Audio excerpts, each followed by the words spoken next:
ఈ సందర్భం వచ్చింది కాబట్టి మీకు ఒక విషయం మనవి చేస్తాను. నేను ఒకప్పుడు విశాఖపట్నంలో ధర్మసోపానాల మీద ప్రసంగాలు చేస్తున్నాను. ఆ రోజుల్లో విశాఖపట్నంలో ఉన్న పాఠశాలల్లో ఉన్న విద్యార్థులకి మా నాన్నగారు అన్న విషయం మీద మాట్లాడమని వ్యాసరచన పోటీ నిర్వహించారు. వ్యాసరచన పోటీ నిర్వహిస్తే కొన్ని వందల మంది పిల్లలు పాల్గొన్నారు. అందులో 10 పేపర్లు చిట్ట చివర సెలెక్ట్ చేసి నాకు పంపించారు. ఇందులో ఫస్ట్, సెకండ్, థర్డ్ ప్రైజులు నిర్ణయించమని.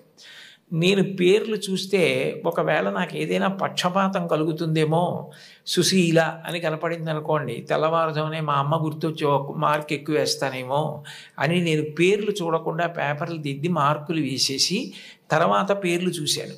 చూస్తే నేను ఫస్ట్ ప్రైజ్ ఇచ్చినటువంటి వ్యక్తి ఒక మహమ్మదీయ బాలిక. నేనేం మార్చలేదు సుమండి, అట్లాగే ఇచ్చేసాం.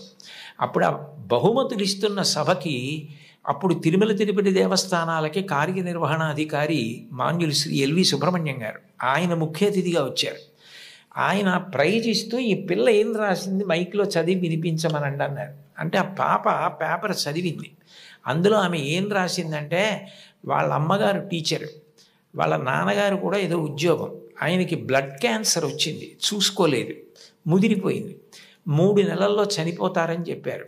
ఆయన తన భార్య దగ్గరికి వెళ్ళి అడిగింది ఏంటంటే, ఈ 3 నెలలు నేను చనిపోతానన్న విషయం పిల్లలకి చెప్పద్దు, వాళ్ళు ఏడిస్తే నేను చూడలేను, నేను చనిపోయాక వాళ్ళు ఎటు ఏడుస్తారు, అప్పుడు నేను ఆపలేను, నేను బ్రతికుండగా వాళ్ళు ఏడవడం నేను చూడలేను, కాబట్టి నేను చనిపోతాను 3 నెలల్లో అన్న విషయాన్ని మాత్రం నా పిల్లలకి చెప్పద్దని రాత్రింబవళ్ళు హక్కున చేర్చుకొని మా భవిష్యత్తు కోసం ఇంకా కష్టపడి అంత జాగ్రత్తగా వ్యవస్థ చేసి 3 నెలల తర్వాత ఆయన మరణిస్తారని తెలిసి చిట్ట చివరి కాలంలో ముగ్గురిని దగ్గర పెట్టుకొని చెప్పకుండా అంత ప్రేమ చూపించి కన్నుల నీరు కారుస్తూ ముగ్గురి వంక గుడ్లు తిప్పుతూ ప్రాణం వదిలేశారు ఆయన.